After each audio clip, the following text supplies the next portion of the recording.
Salut, avant de vous laisser avec l'épisode, on vous résume le concept en 2 mots. Avec notre invité, on va tirer des mots dans un saladier et parler des premiers films auxquels ils nous font penser. On va bien sûr digresser beaucoup, s'amuser pas mal et explorer de manière aléatoire nos souvenirs de cinéphiles. Clairement, à chaque mot, on oublie certainement des refs évidentes que vous allez vous faire un plaisir de nous rappeler en commentaire. Le but, c'est comme d'habitude avec Calmos, de s'amuser avec le cinéma et de donner envie de découvrir des films. Sur ce, bon épisode.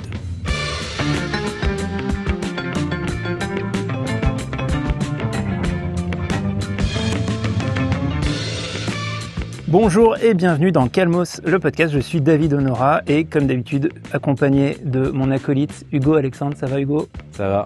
Bah, tant mieux. Parce qu'aujourd'hui, un gros morceau, un beau morceau, on a un invité.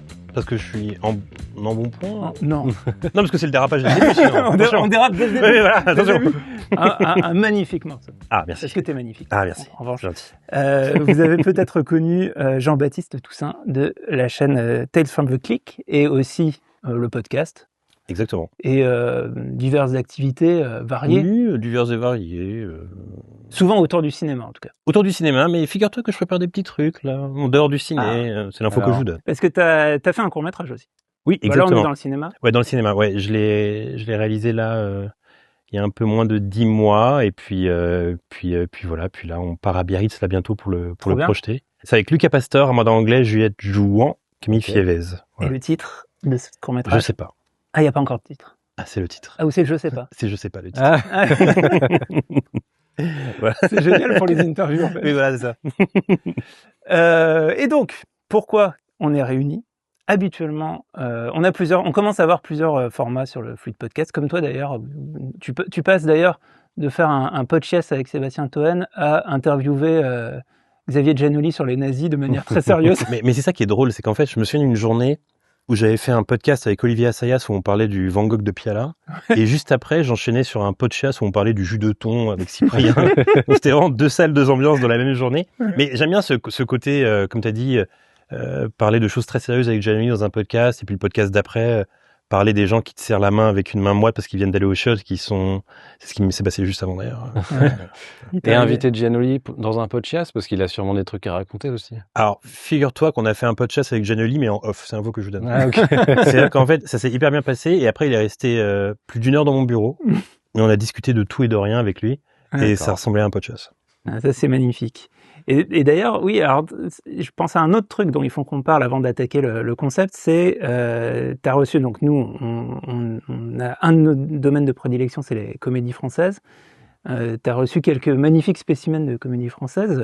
Christian Clavier. Alors, Christian Clavier, c'était pas chez toi aussi Christian Clavier, c'était pour mon podcast, ouais. Mais on l'avait fait avec Florent Bernard et Le Caplin. C'est ça, donc un épisode d'anthologie. Et aussi récemment, t'as reçu Gérard Jugnot. Ouais, ça sort là, ça sort demain au moment où on se parle. Ça sera sûrement sorti. Ce sera sorti, Gérard Jugnot.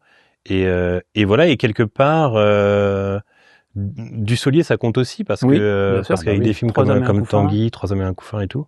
Et ouais, c'est un bonheur de discuter avec eux et de partager des souvenirs, quoi. Et ben, vous pouvez aller écouter ça sur le Fluid Podcast. Et alors donc nous, je disais qu'on avait un concept, un nouveau concept, sur lequel on n'a pas vraiment de nom. On disait avec Hugo, c'est le jeu du saladier. Je sais pas. Au départ, moi j'appelais ça le jeu du chapeau, mais en fait finalement on est parti sur un saladier. Donc, alors l'info que tu m'as donnée, c'est que c'est ton saladier, ton vrai saladier. C'est mon vrai saladier. Il y a eu des salades, il y a eu des couscous, je disais. C'est un petit saladier. Si l'émission a vocation à bien fonctionner, ça deviendra un props. Pour moi, c'est même déjà un props. C'est déjà un props. Okay. Et c'est un saladier qui n'est pas vide parce que dedans il y a plein de petits papiers, et sur les petits papiers, c'est des mots. Des noms communs, des choses, des objets du quotidien, des concepts, des trucs. Mmh. Et le concept, on l'a testé avec Hugo dans un précédent épisode, c'est qu'on va juste tirer des petits papiers, et le but, c'est d'essayer de parler du premier film qui nous vient en tête à partir de cet objet. C'est une très bonne idée, je trouve. Bah, merci. Parce que le but de ça, c'est de pouvoir se dire, toute notre réflexion sur Calmos, c'est de parler de cinéma, de trouver des nouvelles manières de parler de cinéma, et on se dit qu'avec cette méthode, ça va être une manière de parler de films sur lequel on serait pas forcément arrivé par un autre biais, quoi. Mais finalement, quelque part, c'est de loin un peu votre concept où vous reliez des films entre eux en partant d'un film, en un autre, un peu ça, ouais. On aime bien faire des liens un peu lointains, ou en tout cas des choses auxquelles on pense pas tout de suite, mais en fait qui sont dans notre cerveau, qu'on va chercher de la pensée automatique, quoi. C'est ça. Et comme je l'avais dit dans l'autre épisode, le pseudo-épisode pilote sur ce concept, le truc qui m'a donné cette idée, c'est que j'ai un rapport particulier au lave-vaisselle. Et moi, le lave-vaisselle, chaque lave-vaisselle, tous les lave-vaisselle du monde, à chaque fois que je vois un lave-vaisselle avec la porte entrouverte, ça me fait penser à un film en particulier, qui est Garden State de Zach Braff. Donc j'expliquais qu'en plus on voit pas le lave-vaisselle dans le film, c'est juste qu'il y a une mention au lave-vaisselle parce que sa mère a été paralysée en tombant, en se cognant la tête contre la porte d'un lave-vaisselle. Et donc je ne peux pas voir un lave-vaisselle sans penser à ce film, alors qu'on ne voit pas de lave-vaisselle dans le film. Mais ça c'est drôle ce que tu dis parce que tout le monde a ça. Tout à l'heure en off on parlait justement des affranchis. Moi à chaque fois que je cuisine des spaghettis bolognaise, je pense aux affranchis. Bien sûr. Il y a une scène dans Masters of the Universe avec Dolph Lundgren. Il y a une scène où ils volent une sorte de bucket de tenders. Je sais pas si ça vous parle. Moi j'ai pas vu ça. Et en fait ils bouffent comme ça les ailes de poulet. Et ils prennent vraiment du plaisir à manger ces ailes de poulet parce que ça fait longtemps qu'ils n'ont pas mangé. Et maintenant, à chaque fois que je mange des ailes de poulet tender, je pense à cette scène. Et j'aime me dire que je suis dans la même situation que les héros du film en mangeant ce tender. Ah, moi, ça me fait penser à Killer Joe, où il y a une scène avec des pilons de poulet qui est là, il s'agit infernal. Il s'agit d'une fellation. Ouais, c'est une fellation sur un pilon de poulet. Ouais. D'ailleurs, Juno Temple, je l'avais rencontré à Cannes à une soirée peu de temps après ce film. Ou non, ou c'était avant, je sais plus. Et juste, j'avais une longue conversation sur la plage avec Juno Temple. Sur la scène du poulet? Non, on n'avait pas du tout parlé de ça. Elle m'avait parlé de ses parents et du fait qu'elle était allée vivre à Los Angeles et que ses parents qui vivent en Angleterre, elle se sentait un peu... Alors attends, comment elle s'est créée cette conversation? Alors vraiment... avec 4 grammes... Non, en fait, elle jouait dans un film argentin ou un film sud-américain que j'ai pas vu. Elle était à la quinzaine des réalisateurs. Et je la vois sur la plage. Bon, moi, effectivement, il y avait peut-être un peu d'alcool qui m'avait préparé à cette situation. Et j'arrive et je dis, mais Juno, machin, je lui tombe dans les bras, quoi. Et après, on avait discuté, quoi. Alors, le problème, c'est que quand t'as un peu bu et tu tombes dans les bras comme ça d'une personne connue et que tu discutes avec elle, à quel moment tu sais si tu la saoules ou pas? Bah, franchement, je pense que je la saoulais pas. Et surtout, tu te poses pas la question, je pense. Moi, mon argument pour le fait que je la saoulais pas, c'est qu'elle m'a parlé de ses parents. Enfin, je veux dire... Oui, c'est vrai. Ouais, tu vois, oui, c'est vrai. Quand ça parle des parents, c'est qu'on prend du plaisir dans la discussion. À un moment, elle va pas me raconter des trucs. Ou alors, elle fait exprès de parler d'un truc chiant pour que tu te barres. Mais c'était pas chiant. Enfin, c'était. Bah, tu m'étonnes, c'est Juno Temple avec qui tu parles sur la plage. Évidemment que c'est pas chiant. Est-ce que t'as espéré un début de romance? Façon coup de foudre à Notting Hill. Je pense. Sauf que, alors c'est marrant parce que Juno Temple, bon, nous on voit tous les trois qui c'est, mais j'aime bien cette anecdote. Je suis content de cette anecdote et souvent j'essaye de la raconter. La grande majorité des gens ne savent pas qui c'est. Donc je dois dire, oui, mais t'as pas vu Ted Lasso? C'est la fille dans Ted Lasso, machin. Mais en fait, elle est pas si connue, quoi. Elle est connue quand même. Et tout le monde n'a pas vu Ted Lasso, en plus. Et en plus, les gens n'ont pas vu Ted Lasso. Donc souvent, c'est une anecdote un peu...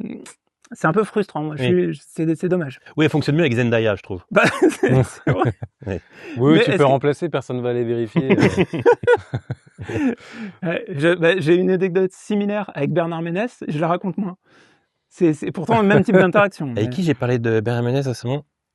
Ah oui, j'ai parlé de Bernard Ménès. J'ai eu... Alors, c'est pas encore sorti. Peut-être que ce sera sorti au moment où ça sortira. C'est la grosse info que tu nous donnes. J'ai reçu Vincent Macken dans le podcast. Dans le podcast. Okay. Et à un moment donné, je lui parle de son film Tonnerre, réalisé par Guillaume Braque, dans lequel il y a Bernard Ménez, et je lui demande des anecdotes sur Bernard Ménez. Et il m'a raconté des anecdotes super où, en gros, pendant le tournage, Bernard Ménez parfois s'arrêtait en plein milieu de la prise en disant: il y a des oiseaux là-haut, filmez-les, c'est bien pour les raccords. Et puis il était un peu à l'ouest comme ça. Oui, et tout. J'imagine bien comme ça. Enfin, mais il a toujours été à l'ouest, il a toujours eu cette vibe-là, même dans les films, les rôles qu'il fait, et toujours aujourd'hui. Et d'ailleurs, est-ce que Vincent Macaigne se sent une filiation avec Bernard Ménès? Est-ce qu'il a l'impression d'être un peu... Parce que moi, c'est un peu comme ça que je le vois. Bah alors, c'est marrant parce que moi, la première fois que j'ai vu Vincent Macaigne, c'était dans Un monde sans femme. Ouais, pareil. Que j'ai adoré. Et je me souviens qu'à l'époque, alors on parle d'une autre époque, hein, mais quand j'étais sorti de la salle, je me suis dit, tiens, on a le sentiment quelque part que c'est la relève de Depardieu. Moi, il m'avait fait penser à Depardieu. Il y avait un truc un peu de Depardieu chez Macaigne. Oui, il faut. Alors, je lui ai pas dit. Autre époque, il n'y avait pas la vision sur Depardieu d'agresseur sexuel. Et je lui ai pas dit durant le podcast parce qu'on est dans une autre époque et que c'est plus trop un compliment, j'ai le sentiment aujourd'hui, alors qu'avant ça l'était complètement. Et donc voilà. Mais c'est vrai que Alors quoi, parce qu'il y a du côté d'Horowitz, c'est pour ça que tu penses à ça ou... Oui, en tout cas, notamment. Mais il y a ce côté, effectivement, un peu dans la lune, un peu mec loser, avec les femmes notamment. Parce que, en fait, Bernard Ménez, il y a du côté d'Horowitz, mais il y a aussi des films comme Le Chaud Lapin, ou des trucs. Enfin, ce personnage-là, il l'a incarné. Mais après, Ménez, je vais le trouver plus, tu vois, charlesque, en pensant au Charlot, que McCain, qui est plus dans des rôles un peu plus dramatiques aussi souvent. Oui. Là où Bermez, il va être dans le navet souvent et la comédie pure, quoi, tu vois. Mais McCain, au début de sa carrière de cinéma, il a beaucoup eu des rôles de mec paumé et c'était un peu toujours le même rôle. Et il a un peu ouvert son spectre récemment. Mais par contre, il a une carrière de théâtre où il a fait plein de trucs avant, très sa vie, différents. c'était plus le théâtre que le cinéma. Il fait des auteurs expérimental ultra pointu avec des trucs. Enfin, j'ai pas vu. D'ailleurs, c'est marrant de voir ses rôles au cinéma et de comparer à Laura qui est là au théâtre, qui est un truc c'est un auteur pointu, Ça n'a rien à voir avec les rôles qu'il joue. Quand est-ce qu'on commence le jeu? On va commencer le jeu. On commence? JB, tu nous pioches un premier papier. Donc là, je pioche et je dois parler d'un film qui... Tu pioches, tu nous dis tu nous dis le mot d'abord, et après si tu sèches, nous on peut... Tennis. Ah, tennis. C'est quoi le premier truc qui te vient à l'esprit? Alors, la première image qui m'est venue, c'est celle de Guy Bedos. Ah, Guy Bedos, Claude Sautet... non, c'est un film Claude Sautet. Non, Yves Robert. Yves Robert. Ouais. Nous irons tous au paradis, c'est ça, non? Oui. Parce que je pense que c'est dans la suite d'Un éléphant ça trompe énormément. Ouais, c'est ça, voilà. Il me semble. Il joue déjà au tennis dans le premier, je pense. Ok, il y a peut-être dans les deux. Mais il y a la scène avec Marthe Villalonga qui débarque sur le cours. Et la deuxième scène qui m'est venue en tête, c'est Match Point. Ok. Moi, c'est Match Point. Donc, de façon instinctive, comme ça, c'est les deux premiers films qui me viennent. C'est marrant, moi j'ai pensé direct à Challenger, ça, j'aime pas du tout ce film. Et alors que j'aurais dû penser à Yves Robert, quoi. C'est quoi ton rapport à ce film d'Yves Robert, d'ailleurs? C'est un film que t'aimes? Non, mais c'est un film que j'ai vu quand j'étais petit, et c'est marrant parce que mon grand-père adorait Claude Sautet, et je l'ai vu un peu dans cette période, donc... C'est pour ça que tu l'associes. Ouais, il y a un peu en plus, il y a un peu une ambiance, je trouve, un peu. Ouais, c'est un film de potes, c'est intimiste. Un peu comme ce que connaissent pas, c'est ça, en gros, c'est 4 potes. Et à qui il arrive diverses exactement, voilà, c'est oui, c'est ça, ouais. Avec notamment Rochefort. Enfin, c'est surtout lui le personnage principal qui a des histoires avec des meufs. Et c'est un film que j'avais vu quand j'étais petit, je l'ai pas revu depuis, et forcément, tu comprends pas la même chose. Je me souviens d'un détail en particulier, donc j'avais vu ce film avec mon grand-père quand j'étais petit, c'est une Robert, et il y a des passages qui sont drôles, et mes grands-parents riaient. Moi, je ne comprenais pas les blagues. Mais je voulais qu'ils me pensent intelligent, donc je riais quand ils riaient. Et ils me disaient rien, mais je pensais qu'ils captaient je pense qu'ils avaient capté que je riais parce que ça devait être grillé, quoi. Rien que le titre, est-ce que tu comprenais le titre à l'époque?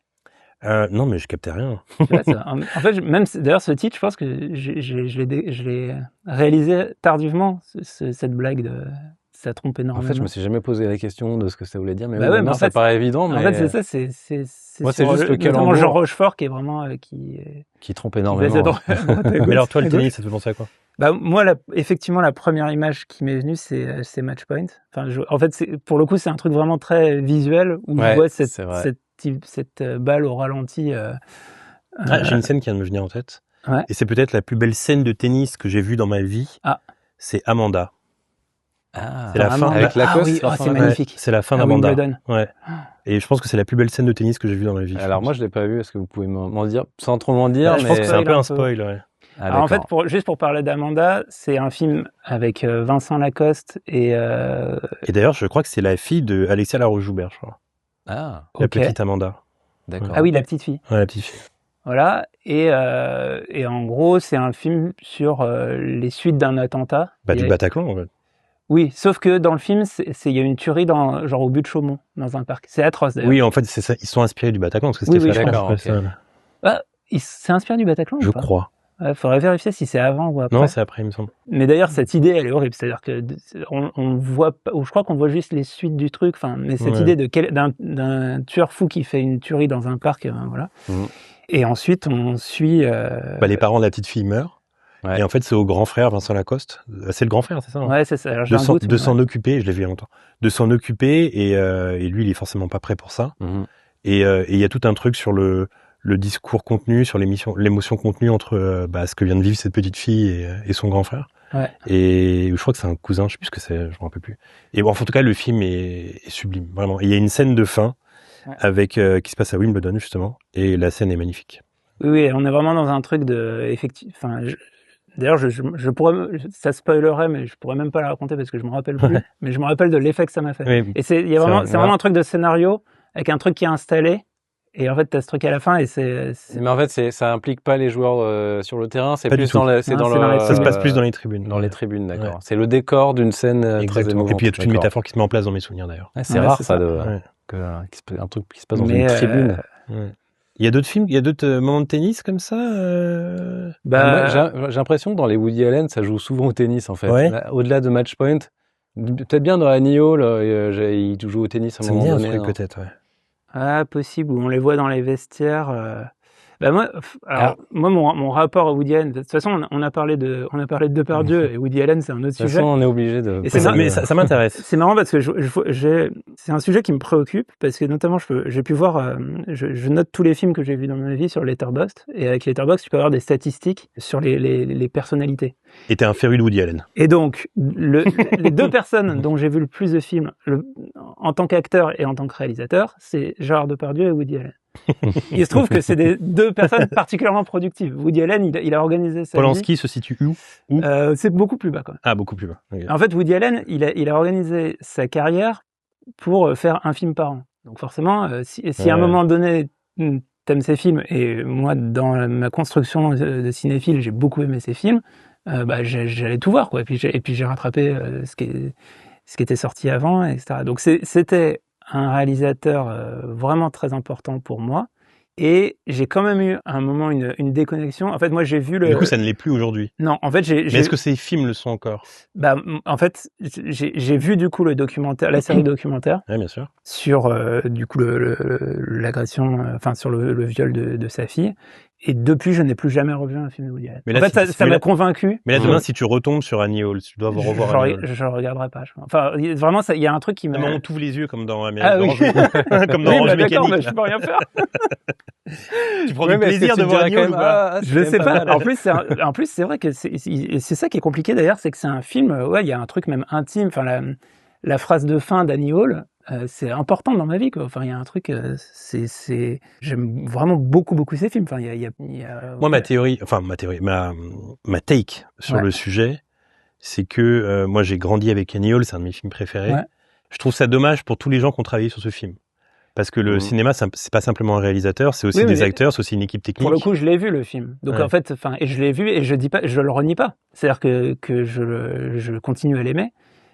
C'est juste que là aujourd'hui le revoir, j'aurais une sorte de goût amer. Bien sûr, évidemment. C'est un film où la proportion du film qui est de Woody Allen, enfin qui est l'œuvre de Woody Allen, c'est plus que sur les autres, la moyenne des films, parce que c'est quand même lui qui se met beaucoup en avant, qui raconte un peu des trucs autobiographiques, et c'est quand même un film de ce gars. Et juste, il y a un aspect dans le documentaire, enfin, il y a plein d'éléments très factuels et tout qui m'ont convaincu et qui font que, mon intime conviction, c'est que ce dont il est accusé est vrai. Mais un des trucs qui m'a le plus convaincu, c'est que je pense que justement, dans sa campagne de défense, parce qu'en fait, ce qui est intéressant avec Woody Allen, c'est que le truc qui lui est reproché date d'avant l'époque où moi j'ai commencé à regarder ces films. C'est-à-dire que la polémique, elle avait déjà eu lieu et elle avait été un peu enterrée et tout ça. Et en fait, sa ligne de défense et la manière dont il s'est défendu et dont il a accusé Mia Farrow d'être folle et de raconter n'importe quoi et tout ça, en fait, elle repose sur son talent de storyteller. Et en fait, c'est justement parce que je sais qu'il maîtrise à ce point-là la manière de raconter des histoires et en fait les codes du cinéma, qu'il a été capable de retourner l'opinion et c'est un des trucs qui me convainc le plus. Bah après, moi, le truc qui me convainc le plus, c'est qu'il a eu un kink sur un enfant qu'il a élevé et donc il était beau-père. Ça, je pense que c'est un argument arrivant non.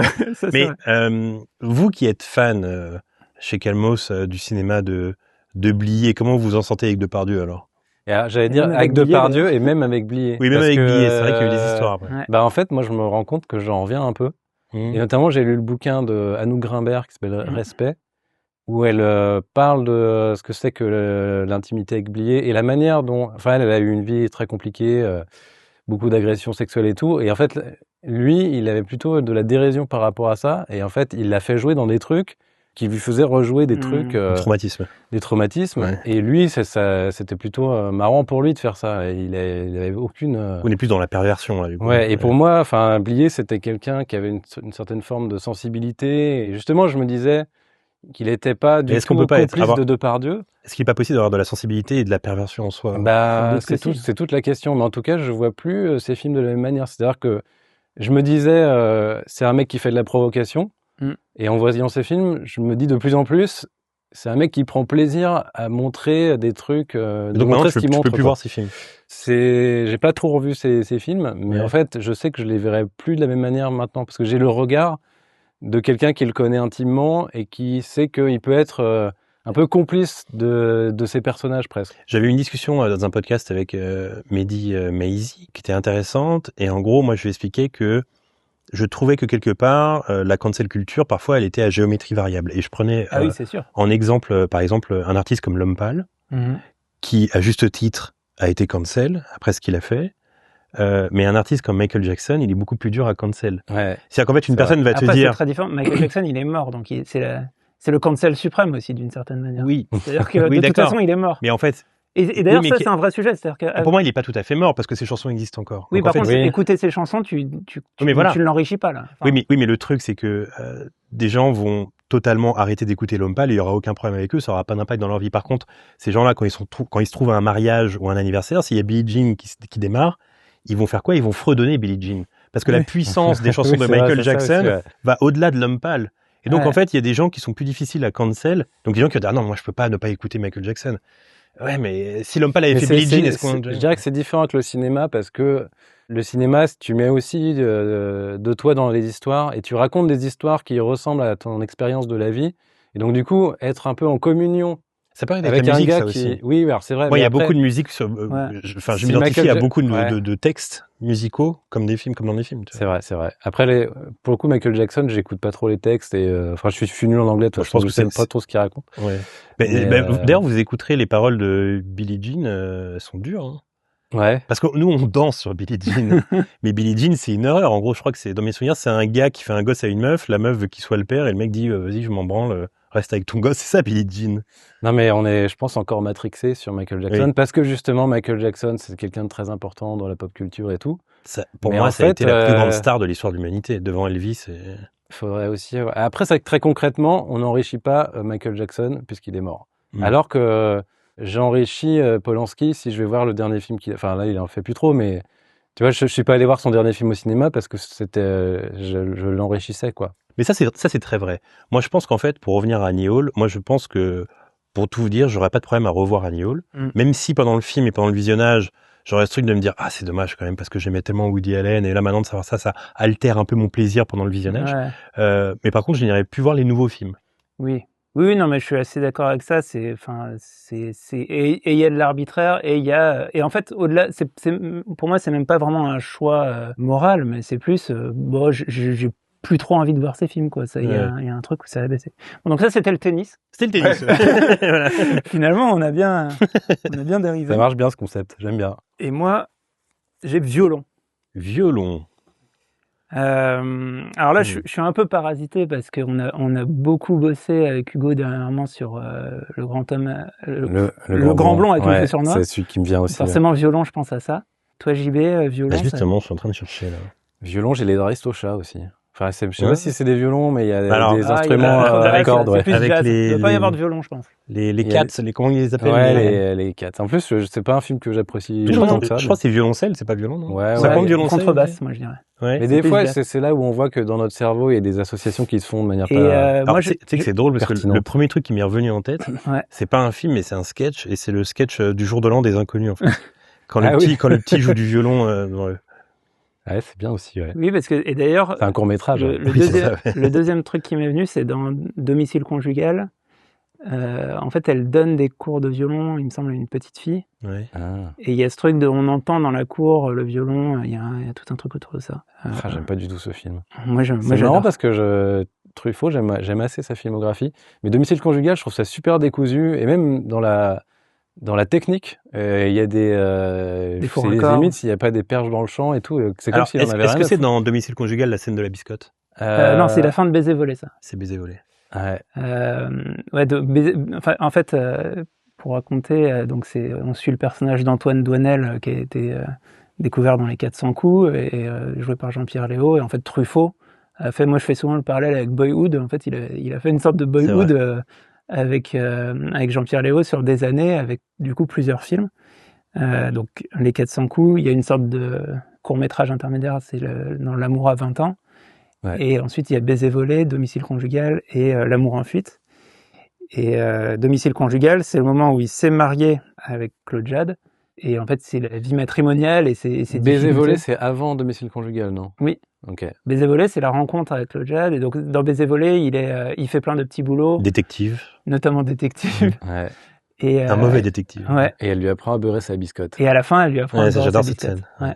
Bah, biscotte, ça, c'est un bon truc. Je peux pas, voir une biscotte sans penser à Baiser volé. Oui, parce qu'elle fait le truc de superposer deux biscottes. Qui marche ça très casse bien. Pas c'est une vraie technique. La biscotte, ce qui est fou. Mais attends, j'essaie de penser à un violon dans un film, ça vient pas là comme ça. Après, il y a les étuis de violon, mais justement, pareil, ça me fait penser au Grand Blond. Avec des mitraillettes parfois aussi voilà, dedans. Il y a ce cliché de cinéma. Ouais, je pense à des films que j'ai pas vus, genre le concert. Je sais qu'il y a, c'est une avec Mélanie violoniste Laurent. C'est ça? Ouais, je crois, ouais. Enfin, je visualise l'affiche qui se passe dans je l'ai vu, opéra ou je ne sais où. Et... Non, comme quoi les violons, finalement, ça, on les retient pas. On les retient pas vraiment, les violons. Il y a forcément eu des films où se trouvent des objets dans les violons. Il y a un film, d'ailleurs, je me demande si c'est pas avec Mélanie Laurent aussi, où elle bosse chez un luthier. Enfin, il y a une histoire de violon. De toute façon, c'est dans ses contrats. Hein. S'il n'y a pas de violon, il y a toujours des violons.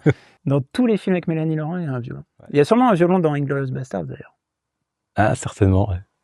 Je sais pas. T'as pris le pire papier. Hein. Non, mais on enchaîne. On enchaîne. Hugo, tu nous pioches un nouveau truc. Alors, attends. C'est normal qu'il y en ait.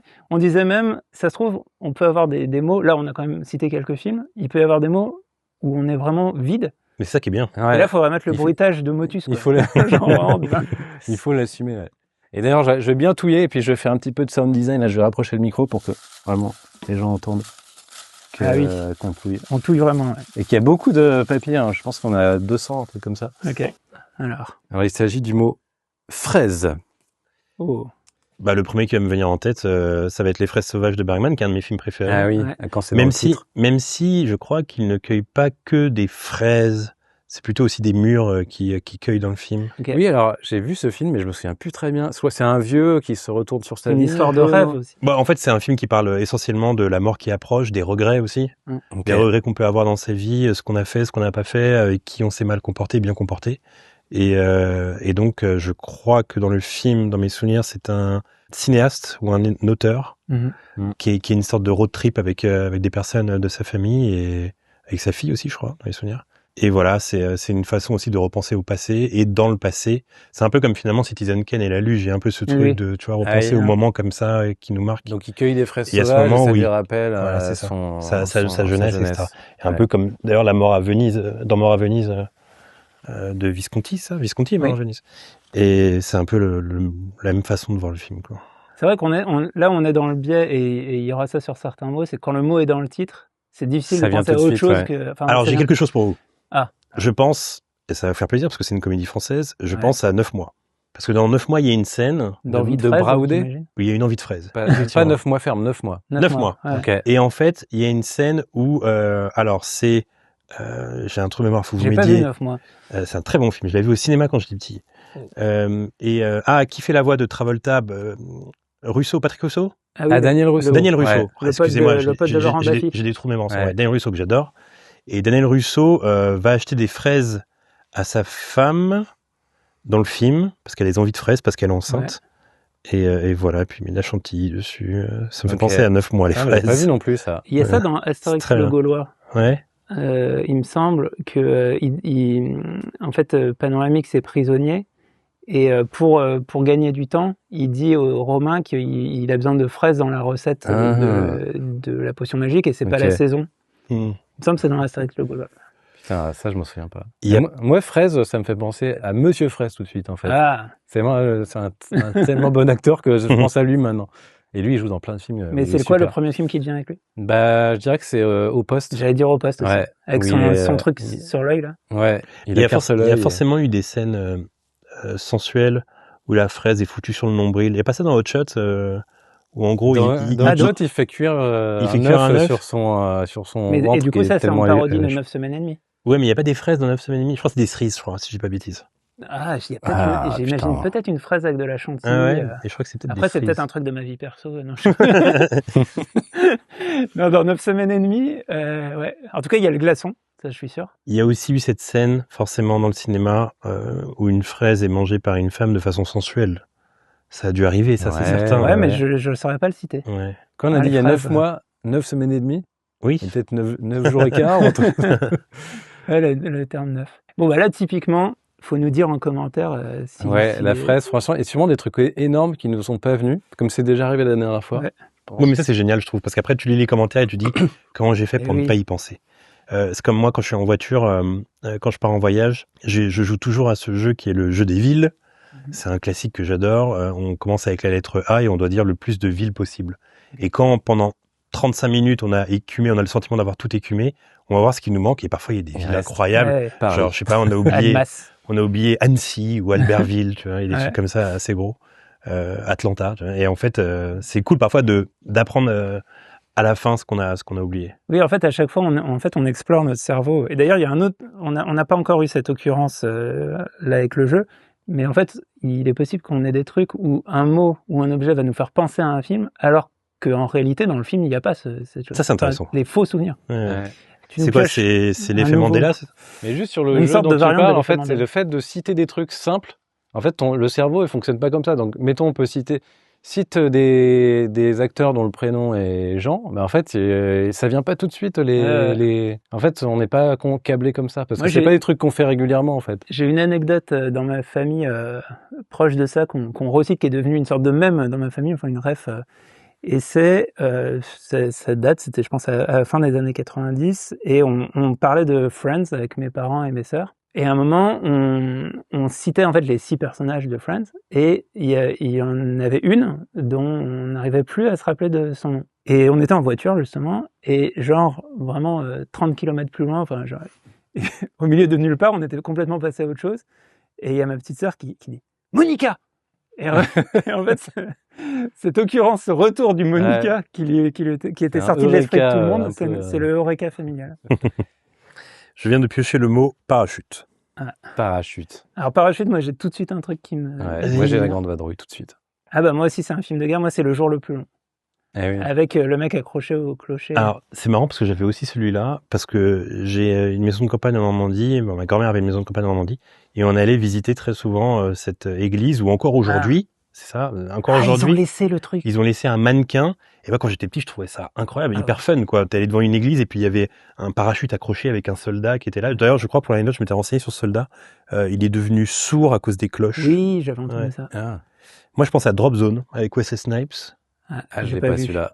Et je pense aussi, un autre film avec un parachute qui me vient en tête, c'est aussi ce moment d'action pure dans le deuxième Die Hard où il s'échappe du cockpit. Et puis en fait il redescend à parachute parce que le cockpit explose avec plein de grenades à l'intérieur. Et ça vous parle ça ou... Je me souviens pas très bien. C'est le deuxième. C'est celui que je le moins revu. Et qui pourtant est très bon. Alors là ça se bouscule sur le parachute parce que j'ai d'autres trucs. Il y a aussi dans le Temple maudit au début où du coup ils sont dans l'avion et il manque un parachute. Il y a une histoire comme ça. Alors c'est pas un parachute, il tombe avec une sorte de petit bateau gonflable. Ah oui, voilà, parce qu'il y a plus de parachute. Parce qu'il y a plus de parachute. En fait, le mec, il les a laissés. Oui, c'est vrai. En fait, oui, t'as raison. Il y a les 2 pilotes qui utilisent eux un parachute. Ouais. On les voit sauter. Ouais. Et l'autre truc, c'est dans un James Bond, il y a le parachute Union Flag. Ouais. C'est peut-être Demain ne meurt jamais avec où il y avait le clip de Madonna. Ou peut-être là, je mélange des trucs. C'est vrai que les parachutes un peu stylisés, on les retient plus que les autres. Bah, je pense à Dark Knight Rises aussi. Avec la scène d'ouverture dans l'avion. Oui, là, c'est une sorte de bat parachute. Beaucoup des films d'action, mais moi, le deuxième film qui m'est venu, c'est Babysitting, ou le 2, c'était peut-être le 2. J'ai pas vu. Où en fait, ils se retrouvent à une scène incroyable où donc ils sont dans un avion, ils sautent en parachute. Et alors, faut que je restitue bien la scène, mais je crois que Vincent Dosagna, il est plus ou moins à poil, et en fait, il y a sa bite qui vole comme ça pour... C'est vraiment la blague du film. Il faut adhérer, c'est très graphique, mais ça fonctionne. C'est marrant parce que sur Le Jour le plus long, j'ai aucun autre souvenir du film que ça, quoi. Ouais. Il y a la bite du gars aussi qui vole comme ça. Ouais, c'est dans la version longue. C'est pas dans Le Jour le plus lent qu'il y a cette scène avec ce nazi qui a empêché la destruction des monuments parisiens? Bah, il y a ça dans le film de Giannoli, pour le coup. Où il y a cette petite conversation. Oui, enfin, oui, ils en parlent en sortant. Oui, c'est très furtif. En disant, est-ce que vous voulez être retenu par l'histoire? Mais je crois que dans Le Jour le plus long, il y a vraiment cette scène où il est, enfin, c'est sur plusieurs minutes, où il est question de la démolition des monuments parisiens. Ouais. Je m'en souviens. Ça, mais Parachute. Et du coup, Parachute, ça nous évoque vraiment plein de trucs. Du coup, là, on en a sorti 10 d'un coup. Parce que c'est tellement un classique des scènes qui se passent en avion. Des films et alors, d'action. Drop Zone, t'es passé vite dessus, mais est-ce que c'est un film que tu conseilles? Parce que nous, on l'a pas vu. Enfin, moi, je l'ai pas vu. En tout cas, je sais pas du tout ce que c'est. C'est ce que j'estime être un très bon film de vidéoclub des années 90. Ok, d'accord. Et est-ce que Drop Zone, c'est parce que c'est un film de parachutiste? Oui, c'est le sujet du film. C'est ça, ouais. Complètement. Ah oui. D'ailleurs, il me semble qu'il y a du parachute dans Point Break aussi. Ah bah, putain, c'est marrant. Ah, mais oui, j'allais dire sûr. Point Break là maintenant. Ouais, je vois qu'il y a des scènes de parachute dedans. Je sais pas quel est le lien qui s'est fait dans mon cerveau. Là, j'essaie de trouver depuis tout à l'heure une scène où le parachute ne s'ouvre pas. Il y a forcément eu ça dans un film. Ouais. Une scène où le type saute et le parachute, il y a un problème et donc forcément il est sauvé par quelqu'un d'autre. Je sais que c'est arrivé à Sylvain Augier, ça, le présentateur. Il faisait du saut en parachute et ça s'est pas ouvert et après il a été blessé et tout. Merde. Bah, mais ça n'a rien à voir avec le cinéma. Le parachute de secours s'est ouvert ou comment ils s'en est sorti? Non, il est tombé dans un arbre, je pense. Enfin, dans un truc qui ralentit, mais quand même. Alors, je vais vous poser une question à côté. Est-ce que vous seriez OK pour sauter en parachute? Je me dis, à quoi bon en fait pourquoi faire ça Les sensations fortes. Vivre quelque chose d'exceptionnel, de rare, d'unique. Pourquoi Non, tu l'as déjà fait? Non, je l'ai jamais fait, mais en fait, je pense qu'il y a une partie de moi qui aimerait le faire. Mais je pense que je n'aurais pas peur foncièrement comme ça du vide. Moi, j'aurais peur de l'erreur humaine, le mec qui a mal rangé le parachute et comme par hasard, je tombe sur celui qui est emmêlé. Tu vois. Non, mais c'est ça, c'est surtout ça le risque en fait. C'est qu'il y a un truc qui se passe mal, c'est pas forcément le. Après, il peut y avoir la crise cardiaque en plein vol. Ah, il peut se passer des milliards de trucs. Donc c'est pourquoi Après, t'augmentes un peu le risque, mais après, moi, j'aime beaucoup les sensations fortes, genre les manèges, des trucs comme ça. Donc toi, tu pourrais le faire, toi. Tes potes t'offrent ça pour ton anniv, parce que c'est souvent le truc un peu. Ils t'offrent ça pour ton anniv, tu veux pas reculer, quoi. Mais je suis pas forcément hyper attiré par ça en particulier. Aussi pour cette histoire j'ai l'impression que c'est un peu plus risqué. C'est-à-dire que les trucs à sensation, même des trucs de chute libre. Ça, par contre, je pourrais pas, tu vois. Ça, je trouve ça vraiment inutile, le saut à l'élastique, pour le coup. Ouais. Là, c'est vraiment de la brutalité pure. Aussi. Ouais, mais là, c'est la brutalité pure. Il y a un peu de poésie, je trouve, dans un saut au parachute. Oui, il y a le rebond. Là, c'est juste là, en fait, c'est pourquoi? Parce que personne se suicide en prenant un avion, mettant en parachute. Là, il y a un délire de c'est vraiment le suicide, quoi. T'es en haut d'un pont et tu sautes pour te suicider. C'est un beau suicide. Genre, tu fais une chute libre. Les parachutes, c'est moins associé au suicide que le saut à l'élastique, je trouve. Ouais, c'est vrai. Au niveau de l'énergie. Et sur parce que moi, j'ai quand même un rapport au saut en parachute, c'est que avec mon ex, la mère de ma fille, elle était un peu là-dedans. Elle était là-dedans au sens où elle en faisait souvent, mais elle voulait, par exemple, genre à ses 40 ans, elle voulait faire un saut en parachute et elle voulait un peu m'entraîner d'en faire aussi du saut à l'élastique. Et pas que à ses 40 ans, d'ailleurs, quand on était encore ensemble avant. Et je me souviens d'une fois, on était en Normandie et on s'était vraiment renseigné sur du saut à l'élastique parce qu'il y avait un spot pas loin. Et en fait, il se trouve que c'était pas possible parce que le spot était fermé parce qu'il y avait eu un accident récemment. Mais attends, quel genre d'accident? Un accident banal, c'est-à-dire que l'élastique s'était cassé, quoi. Vraiment un truc. Ah oui, terrible ça. Un truc terrible. Et du coup, finalement, après notre séparation, elle l'a fait pour ses 40 ans, le saut en parachute, elle l'a fait. Et avec une vidéo et tout. Et voilà, quoi. Donc, en fait, vivez vos vies, faites ce que vous voulez. Mais c'est ça, moi, je juge pas, mais ça me fait pas... Mais de toute façon, j'aime pas les manèges à sensation non plus. Je vois pas trop l'intérêt de se faire du mal comme ça, quoi. Mais je trouve qu'à notre âge aussi... En fait, le côté, quand t'es vraiment dans le truc, la montagne russe, ou je sais pas comment ça s'appelle, les sortes de trucs type tour de la terreur, où t'as l'impression que tous tes organes remontent, c'est quand même, ça fait peur, mais c'est quand même une sensation qui est chouette, quoi. Mais t'as pas ce sentiment aussi où plus tu vieillis, moins tu les supportes, ces attractions? Ah non, bah là, on va Moi, ça me donne vraiment la germe maintenant, quoi. Ils vont refaire le parc Spirou à Friends, là, cette année. Ouais. Et moi, je vais faire avec plaisir les trucs. Mais moi, le truc, c'est que comme le jeu stresse, je me bloque un peu et du coup, des fois, je repars avec un torticolis pendant 15 jours. Oui. Donc ça, c'est un truc de vieux et moi, j'ai ça depuis longtemps. Mais aussi, quand tu vieillis, t'as ça aussi. Des fois, tu te fais un peu mal. Parce que, pour le coup, moi, je trouve que c'est un truc un peu même dans mon rapport au cinéma, en fait, avoir des grandes sensations a priori sans danger. et en sachant qu'au final tout va bien se passer, j'aime bien ça. C'est quelque chose que j'aime au cinéma, c'est quelque chose que j'aime dans les avec attractions. Le cinéma, c'est un peu ça aussi. Les films avec les jumpscares et tout. Mais ça, c'est un truc où j'ai du mal aussi. Ouais. Par contre, moi, j'aime bien être plongé petit à petit dans une ambiance qui va être de plus en plus délétère et je me rends pas compte. Et après, j'en ressors, en fait, je me rends compte que j'étais bloqué et tout par l'angoisse. C'est vraiment parce que mais là, en fait, comment t'en parles, j'ai l'impression que le film qui pourrait imaginer ce que tu viens de dire, c'est The Visit de Night Shyamalan. Alors, je l'ai pas vu, mais... je pense que t'aimes ce film si t'aimes ce genre d'ambiance. Ouais, faut que je le vois, ouais. C'est vachement bien. Parce que j'adore ce film, mais attends, pourquoi tu dis ça? Non, ce qu'il dit, j'aime bien quand t'es installé dans une... C'est ce que t'as dit, je crois. Quand t'es installé dans une ambiance et que la peur monte crescendo, tu te rends compte à la fin, quoi. Ouais. C'est un peu The Visit, finalement. Ça m'a fait ça sur Midsommar, par exemple. Ce qui est un film, bon, c'est angoissant dès le début, mais en fait, il y a une lente montée en puissance, et en fait, tu vois des trucs de plus en plus affreux, et moi, je suis ressorti de ce film, j'étais mal, en fait. Ouais. Mais j'ai été mal pas longtemps, parce qu'en fait, j'étais plus devant le film, et devant le film, j'étais pas mal, j'étais dans l'ambiance du truc. Et je trouve que c'est ça, les gens qui font des bons films d'horreur. Dans Midsommar, ils font du saut à l'élastique sans élastique. Oui, c'est vrai. C'est vrai. J'ai une bonne question pour vous. Est-ce qu'il y a un film, instinctivement, le premier qui vous vient en tête pour coller un peu avec le concept de votre émission, le film qui est resté le plus longtemps avec vous, mais de façon un peu traumatique, vraiment le film qui vous a vraiment accompagné pendant 3-4 jours en mode c'est la déprime. Par exemple, moi, pour vous lancer sur l'idée... 3-4 jours seulement. Ouais, ça peut avoir 3-4 jours. Beaucoup. Parce que trauma, moi j'imaginais. Oui, c'est beaucoup. Non, 3-4 jours, c'est beaucoup quand même quand tu penses. Moi, je me souviens que Au hasard Balthazar de Robert Bresson, c'était resté avec moi pendant 3-4 jours et limite j'avais regretté de voir ce film parce qu'il m'avait fait du mal, quoi. Ah ouais. 3-4 jours, c'est long, mais je pense qu'il y a des frayeurs d'enfants, surtout. Moi, je me souviens qu'Édouard de Main d'Argent, ça m'a traumatisé, mais plus de 3-4 jours, quoi. Ah ouais. Okay. Vraiment, la scène où Vincent Price, il meurt en découpant ses mains qui devaient... Enfin, où Edward découpe les mains qui devaient lui greffer et tout, ça m'a vachement marqué. Quand tu m'as dit ça, le premier truc qui m'est venu à l'esprit, c'est une histoire avec Scream. Quelqu'un en 5e avait ramené la cassette vidéo en cours d'anglais. On avait commencé à regarder, on a vu la première scène jusqu'à la mort de Drew Barrymore. Et il y a une fille qui a fait un malaise dans la classe et le prof qui a dit c'est quoi ce film de nazi, et il a enlevé la cassette. Et donc je n'avais vu que ça, mais du coup autour du film aussi. Juste cette scène, sans avoir vu la suite du film, m'a un peu m'a trauma pendant quelques jours. Et après il y a un autre film aussi sur quelques jours, mais et sur des sentiments très différents, c'est Vénus Noire d'Abdelatif Kechiche.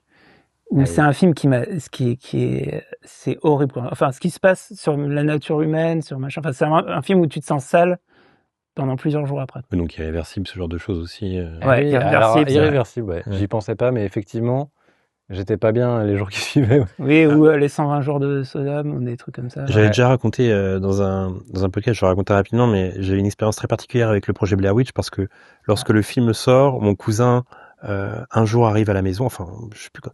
Mon cousin arrive à la maison, il était plus grand que moi, 50 plus, et j'étais tout seul chez moi, et il me dit, c'était un mercredi après-midi, il me dit, tiens, je peux pas t'expliquer, prends cette cassette vidéo et cache-la parce que la police la veut. Ah, le bâtard. Et je dis, mais qu'est-ce que tu fais? Comment ça et tout? Je peux rien. T'avais quel âge? J'avais, c'était 95, je crois, Blair Witch. Donc j'avais 12 ans. Ouais, 12 ans, tu vois. Et il me fait, cache-la, c'est très important, faut pas que la police la trouve. Il part comme ça, et moi je me retrouve avec cette cassette, et que fait un enfant de 12 ans seul chez lui avec une telle info choc? Bah forcément, il met la cassette, quoi. Et donc je mets la cassette et je vois que c'est filmé parce qu'à l'époque il y avait pas tant, il y avait eu Cannibal Holocaust filmé un peu de cette façon. Oui, tu connaissais pas Cannibal Holocaust à l'époque. Je connaissais pas, mais en fait c'était vraiment le premier film comme ça. Voilà, c'était pas commun d'avoir des films filmés de caméra à la main, etc. machin. Et donc pour moi forcément c'est pas un film, forcément ce sont des vraies images. Ouais. Et c'était vraiment terrifiant. Et donc j'ai regardé ce film dans les conditions d'un type qui regarde quelque chose de réel, quoi. Et c'est les meilleures conditions pour voir le. Et finalement c'est super ce qu'il a fait, quoi. Et donc voilà. En fait, tu lui en es reconnaissant de oui, bah oui, parce que le cinéma, c'est avant tout une expérience. Ouais. Je me souviens, encore une fois, je pense que c'était Bresson qui disait l'émotion avant le verbe. Oui. Et moi, c'est un peu ce que je pense du cinéma, c'est l'émotion avant le verbe. Mmh. D'accord avec ça. Allez, je pioche un nouveau papier. Autre billet. Plot. Oh bah ça. Un plot. Ah mais quoique, attends. Quoique. Un plot. Alors moi j'imagine le truc de VLC déjà. Est-ce que c'est ça? Enfin c'est le logo du ce genre de plot. Ça peut être plein de choses. Parce que ça peut être effectivement aussi. Je vois comment c'est écrit? C'est plot. Oui, c'est vrai. Je vois un extrait de bande-annonce de En Liberté où il y a un gag où un mec est en train de conduire Et en fait, il est un peu dissipé et il se retrouve à rouler sur l'autoroute sur la ligne où il y a des plots. Donc ça fait une espèce de sound design marrant. Ah oui, ça fait flop, Oui. flop, flop. Ouais. Mais tu vois, c'est marrant parce que quand tu parles de plots, tout à l'heure tu parlais de presque effet Mandela. Mais là, le premier truc qui m'est venu en tête, alors que ça existe probablement pas, c'est Jim Carrey avec un plot sur la tête dans un film, tu vois. Mais tu sais, ce genre de truc d'utiliser un plot pour faire une blague. Je me demande si c'est pas dans un bloopers de. En fait, je le vois en journaliste qui fait un reportage et il est dans la rue et effectivement à un moment donné il s'est mis un plot sur la tête. Donc alors je sais plus quel film c'est pas un reportage où il prend une pastèque dans un supermarché au début? Je sais plus. Mais je pense que c'est Bruce Dupuissant parce qu'il est journaliste là-dedans. Et donc je pense que c'est il y a des scènes coupées où il fait des conneries qui tournent sur internet et je pense que c'est ça. Je pense à ça. Sinon, moi, le film qui m'est venu là, c'est Les Beaux Gosses, au cours de sport. Il y a un plot. Et il me semble ils font des... C'est pas le même genre de plot, c'est pas le plot VLC, mais c'est les petits plots de sport. Ah, les ronds là. Les petits ronds là. Est-ce que ça compte comme un plot? Tu marches dessus là. Est-ce que ça compte comme un plot? Ils font des slaloms entre. C'est des plots. Comment t'appelles ça sinon? C'est des plots. C'est des. Bon, je suis sûr que ça a un nom technique. Oui, ça a certainement un nom. Ouais. Un nom en commentaire si vous savez comment ça. Un nom qui sent la chasuble. C'est vraiment. Et la mauvaise conduite de balle. C'est vrai que c'est un objet tellement quotidien, ce truc de gymnase là, qu'on le voit jamais dans les films en fait. D'ailleurs, ça. Et les beaux gosses, c'est ça. Ça, c'est dérivé, mais pour moi, ça, c'est un peu de chiasse. C'est les termes très précis de profs de sport. Enfin, en fait, genre chasuble. En fait, il y a le fait que des noms, qu'il y a un nom pour ça, alors qu'on en a rien à foutre qu'il y ait un nom pour ça. Oui, mais c'est drôle parce que. Tu dirais comment, un maillot? Non, mais c'est drôle parce que. Je sais pas, mais. On en a parlé dans un podcast récent, où on s'est dit, je crois que c'était celui avec Tranier, où on disait c'est quand même formidable parce que tout est nommable. Tout ce qu'il y a dans cette pièce est nommable. Et donc, bravo l'être humain d'avoir tout nommé. C'est vrai. Je pense je crois avoir un plot en tête. Si je dis pas de bêtises, il me semble qu'il y a un plot dans Terminator 2, dans la scène de l'hôpital, où en gros le sol vient d'être lavé, et en fait on voit un plot genre... les plots jaunes là. Ouais, les plots jaunes de sol lavé. Et c'est le moment où en gros le T-1000 place son doigt dans la gueule d'un type qui vient de prendre un café. Ouais. Et en fait il devient ce garde. Et je crois dans mes souvenirs, à confirmer, dites-nous dans les commentaires, mais je crois qu'il y a un plot jaune, genre ça vient d'être nettoyé par terre. Quoi. Et alors le plot jaune ça vient d'être nettoyé, je sais pas s'il y a vraiment cette image, mais ça me fait penser à dans The Square. Il y a un moment avec, je crois que quand il est dans pas une sorte de supermarché, alors j'ai l'image d'un escalator. C'est sur l'histoire avec le gars à qui je sais plus il prête de l'argent ou avec il y a un clodo. Ouais. Et j'ai une image de plot jaune et d'escalator dans The Square. Je ne sais pas si cette image existe. Est-ce que vous appelez un plot, du coup, c'est le truc, l'espèce de V inversé. Ouais. Oui, qui c'est un plot. Pour moi, c'est un plot, mais... Ouais, un plot, il faut qu'il y ait un espèce de point. Oui. Toi, c'est que VLC. Un cône, quoi. Mais pour moi, il faut que ce soit un cône, un plot, je pense. Pour moi, un plot, c'est aussi pour indiquer une délimitation ou un danger. Ouais. Et là, en l'occurrence, quand tu laves par terre, c'est une délimitation et un danger. Ouais, d'accord. Et j'ai un autre film qui me vient en tête, là, d'un coup, c'est Clerks 2. Dans Clerks 2, il y a ce plot jaune qui est installé. Clerks 2, d'ailleurs. Très bon film. Et il y a le type là, qui est, je crois, le perso qui est puceau avec les cheveux longs, qui est en cuisine, qui d'un coup lave par terre et il met à ce plot jaune sol glissant. Je pense avoir écumé tout ce que j'ai en tête de plot. En termes de plot. Il n'y a pas des plots. Il n'y a pas des plots utilisés en porte-voix dans des films. Très probable. Est-ce que vous avez d'ailleurs déjà été cette personne bourrée à 3h du mat qui a ramassé un plot dans la rue et qui le garde? Alors, c'est l'info que je donne, je n'ai jamais été une seule fois bourré de ma vie. Ah, ça comme je bois pas, j'ai jamais. C'est une bonne manière je sais pas ce que c'est que d'être bourré. Voilà. Même pas un petit verre de temps en temps? Non, je me souviens d'une soirée, j'avais très soif, j'avais une soif folle. Et je crois que j'avais bu 10 ou 12 coupes de champagne. Ah, c'est beaucoup. Mais normalement, t'es bourré après ça. Ah oui. Mais j'étais pas bourré. C'est fou de pas être bourré si en plus tu ne bois pas. Bah oui. Parce que normalement quand tu bois pas, je ressentais un peu un petit truc de sourire aux lèvres. Je le ressentais, mais j'étais totalement conscient, quoi. Est-ce qu'à ce moment-là, t'as pris un plot et oui, mais non, mais alors, vous qui êtes des pochetrons. Des alcooliques. Vous qui êtes des alcooliques. On a pu avoir... Dites-moi. Moi, je me suis toujours posé la question. Parfois, ça nous arrive de voir des bourrés, enfin, des mecs bourrés dans la rue, qui sont là, genre, vous les voyez, ce genre de bourrés, là, comme ça et tout. Ouais. Mais moi, je me suis toujours dit, ils ne se sont pas transformés en autres êtres humains. Ces gens-là, ils ont quand même une sorte de conscience. Ouais. Si tu vas les voir et tu leur dis, attends, là, je sais que t'es bourré, que t'as passé une bonne soirée, mais ta mère est morte. Voilà, je viens de te l'annoncer, ta mère est morte. Là, le mec redevient sérieux d'un coup, il dessoule d'un coup, non? Ah oui, bah oui, je pense. Bon, bah voilà, donc est-ce qu'ils n'en rajoutent pas un peu, les gens bourrés? Mais après, il y a des gens bourrés qui gueulent comme ça, dans la rue, mais tout le monde ne fait pas ça. Enfin, moi, j'ai jamais été ce Oui, gars-là, parce qu'il y a alors que j'ai l'alcool- déjà été très Il y a bourré. l'alcool triste. Vous avez quel genre d'alcool, vous? L'alcool heureux, Moi, l'alcool très- méchant? Il y a l'alcool où tu veux te taper à chaque fois. Moi, heureux et sociable. Ouais, donc c'est l'alcool évidemment, joyeux. puisque je Ouais. communique avec Mais une autre moi, L'alcool, oui, heureux et sociable aussi, mais Vous avez l'alcool pas hurlant, quoi. Ouais. Non, pas trop hurlant. Moi, ça m'avait un peu envie de dormir, donner envie de dormir aussi. Donc je pense que Oui. l'alcool. Ça peut Oui, aussi. ça. Il y a l'alcool violent, joyeux, triste, et l'alcool qui donne envie de dormir. Ça dépend des jours Il y a aussi. aussi des l'alcool fois. mauvais. Il y a les gens qui deviennent agressifs. Ouais, mais ça, ou l'alcool brutal. Ouais. Enfin Moi, bref, tout ça pour dire que est-ce qu'ils n'en rajoutent pas un peu les gens bourrés parce que ils aiment se dire je suis bourré. Et alors, confession, moi, c'est mon début de ma relation avec l'alcool. Enfin, je pense que déjà, par exemple, je me bois jamais seul chez moi. En plus de C'est tristoun ça. Non, ouais, ça, je trouve ça très tristoun. J'ai jamais fait. S'enivrer seul chez soi, c'est tristoun. Ouais. Même un Boire seul un petit verre, ça peut être Ouais, sympa. C'est The Lost Weekend de Billy Wilder pour rester dans le thème. Ah oui. Ouais, super aussi, ouais. Depuis quelques années, je bois même en fait assez rarement et j'ai l'impression d'être en contrôle. Enfin, c'est-à-dire j'ai pas de manque ou de trucs comme ça. Donc c'est aussi parce qu'en fait c'est le problème avec l'alcool effectivement, c'est que ça peut devenir déjà très addictif. Il y a plein de problèmes, il y a plein de raisons de pas boire d'alcool, ça c'est sûr. Mais quand j'étais jeune étudiant, il y a tout un truc social qui encourage à boire en soirée, à machin. Et moi, j'avais ce truc j'étais très studieux et sérieux quand j'étais jeune. Et confession, ça m'est arrivé, dans mes premières soirées, de faire semblant d'être bourré. De ne pas avoir vraiment bu, mais de faire un peu le mec qui était. Mais donc, ça rejoint ce que je disais tout à l'heure, ça fait toujours un peu cool d'être exactement, bourré. de faire un peu genre. Ouais. Exactement. Ouais. En fait, quand tu démarres ta relation avec l'alcool, comme tu dis, il y a une espèce de complaisance dans l'alcool. Est-ce que vous êtes déjà drogué? Quand j'étais trop bourré. Non, moi Pas trop, non. Pas trop, un petit peu donc du coup. Non, j'ai juste pu fumer des joints comme ça. Mais moi, je sais pas fumer déjà. Mais ça c'est très vrai. Moi aussi, je sais pas avaler la fumée. J'ai déjà essayé. Comment ils font pour la ressortir là? Ouais, je sais rien. Je fais que crapoter. Oui, c'est ça. Ouais. Et d'ailleurs, les rares fois où j'ai fumé, souvent c'était parce que j'avais pas mal bu d'alcool.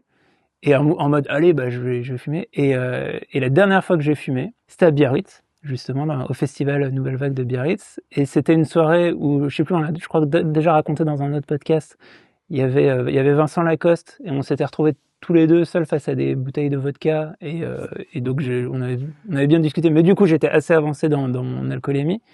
Et il se trouve, on me l'a raconté le lendemain. Et ça, j'avais oublié. Donc, effectivement, l'alcool, ça peut aussi faire des blackouts. J'avais une petite brûlure au doigt et je comprenais pas pourquoi. Et une personne avec qui j'étais à la soirée me dit bah ouais, hier tu m'as taxé une clope et tu t'es brûlé avec. Et je ne m'en rappelais pas. Et je sais pas fumer, donc je déconseille. Mais le sujet n'est pas l'alcool. C'était le plot. C'était le plot. C'est à toi, Hugo, de piocher un truc. Alors, je pioche le mot rouge à lèvres. Oh. Rouge à lèvres. Alors, c'est vraiment rouge à lèvres, je pense à Matrix, je pense à la meuf en rouge dans Matrix, mais je suis pas sûr qu'elle ait du rouge à lèvres. Elle a sûrement du rouge à lèvres, mais on la voit pas. Mais c'est le premier truc qui me vient parce que c'est le rouge, je pense aussi. Eh bien, écoutez, moi, je vais vous parler d'un film qui n'est pas encore sorti, figurez-vous, mais que j'ai eu la chance de voir en avant-première, qui est la dernière comédie des frères de Toledano et Nakash. Ah, ok. On a toujours tendance à penser qu'ils sont frères. oui, de Toledano et Nakash, et en fait, il y a une scène de rouge à lèvres à l'intérieur du film qui est très drôle. Ok. Donc, je vais pas vous spoil. C'est juste une illusion, c'est ça. Juste une illusion, c'est ça, ouais. Ok. Et c'est avec alors je sais pas son nom, mais c'est le jeune garçon qui joue dans ce film, qui est complètement amoureux d'une fille de son école, et en fait, il se retrouve à faire un exposé chez elle, et en fait, il est tout seul dans sa chambre, et il trouve un rouge à lèvres, et forcément, trouver son rouge à lèvres, c'est une proximité rapprochée avec sa bouche quelque part. Et donc ça occasionne une blague très drôle, je vais pas vous le dire. Mais voilà, mais pour l'instant déjà je pense à ce film qui est le plus récent dans mon esprit. Okay.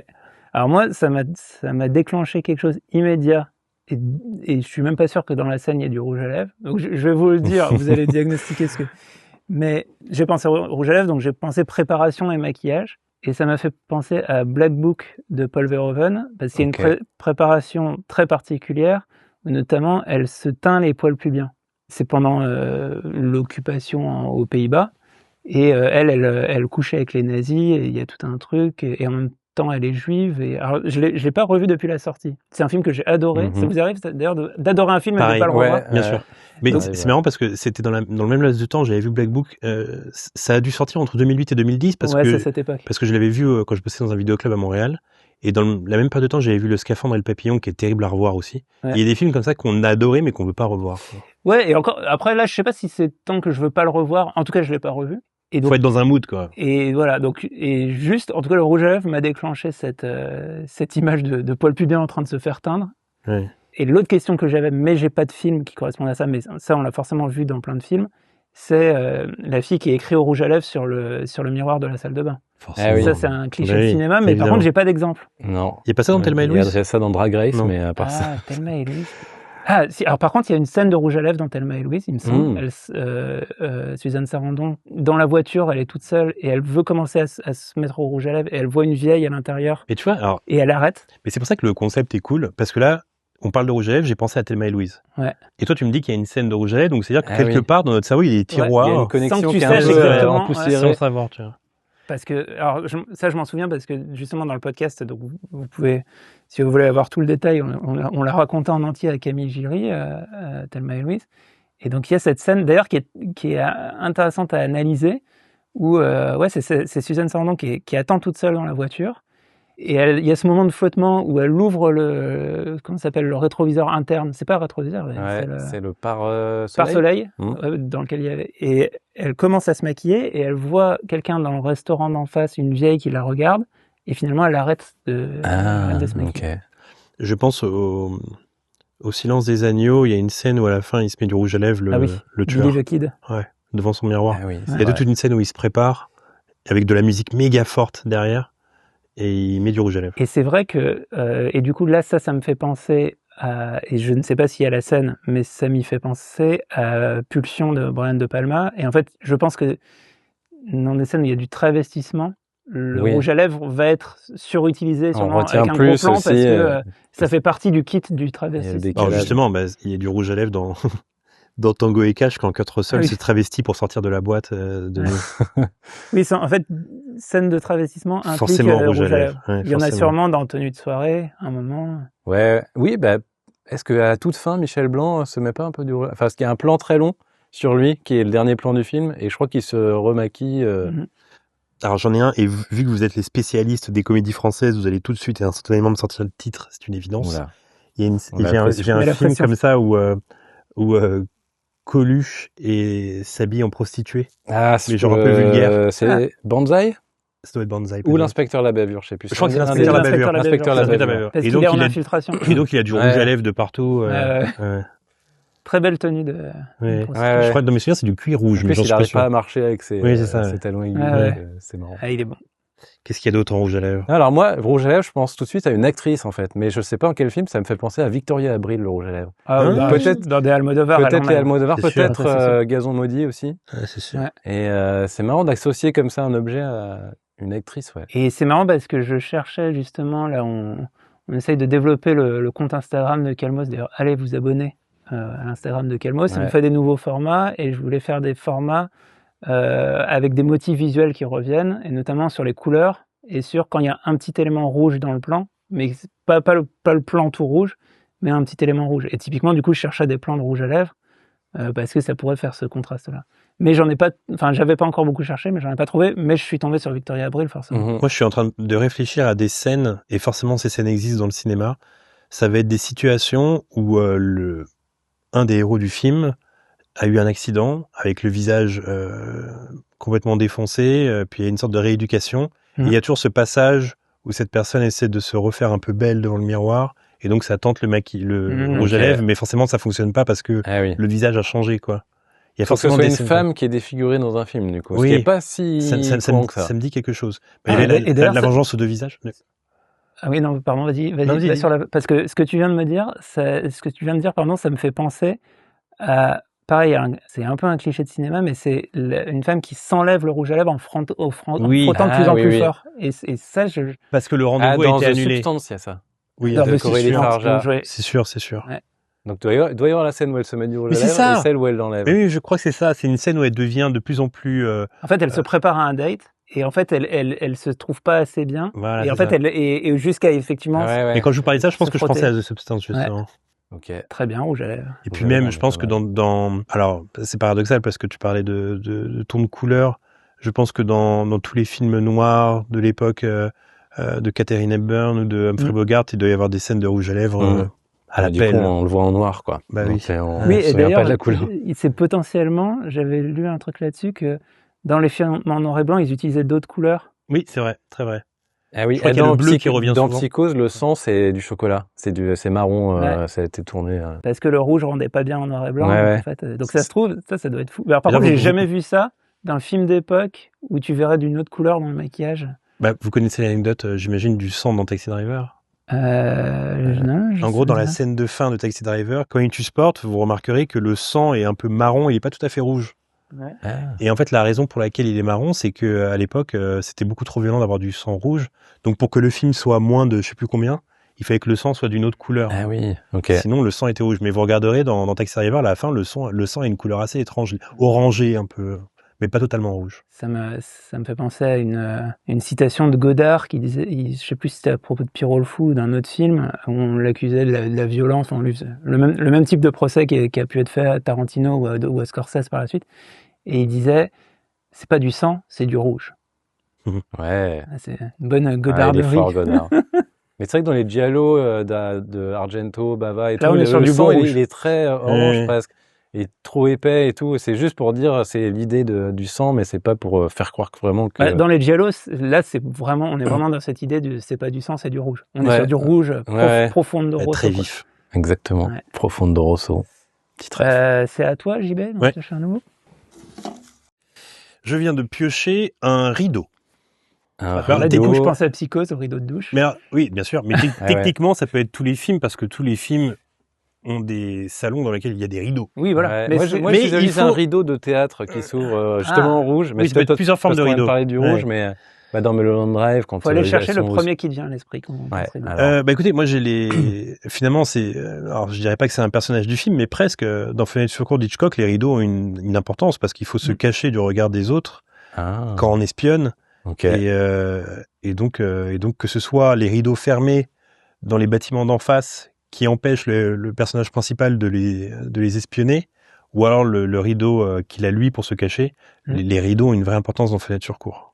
En fait, Hitchcock, c'est le meilleur réalisateur de rideaux de l'histoire. C'est vrai qu'il est parce bon. que Oui, on a c'est dit vrai. Psychose, Oui, c'est le rideau de vrai. douche. Oui, Et, c'est vrai. et l'autre rideau, c'est dans Vertigo. Il y a cette scène où elle apparaît presque fantomatique avec cette sorte de lumière verte. Et il y a aussi ce rideau vert derrière. Et d'ailleurs, ce rideau me fait penser, il y a une scène un peu tragique dans La La Land, où on est dans la même lumière et le même type de rideau, où j'associe les deux films à cause du rideau. C'est marrant. Et il y a le rideau déchiré aussi, qui est carrément un film. Il a Alors un je l'ai pas rideau vu. dans un titre, ouais, t'as raison. Alors je sais pas si je l'ai pas vu ce film, mais est-ce qu'il y a vraiment un rideau dedans ou c'est une J'ai pas vu métaphore non plus. d'autre chose? Je l'ai vu, mais je m'en souviens pas, et je pourrais pas repitcher le truc. Mais il me semble qu'il y a un rideau, ouais. J'ai le rideau de douche de Bill Murray dans Un jour sans fin quand il doit se laver tous les matins dans le bain. Il y a un rideau de douche. Ah, je me souviens pas de ça. Donc du coup, il y a le gimmick qui l'ouvre là. Ouais, et puis il y a aussi, ça occasionne aussi cette scène où au milieu du film il essaie de se suicider parce qu'il en a marre de revivre le même jour, et il va dans son bain et puis il laisse tomber le grille-pain dans le bain. Ah oui.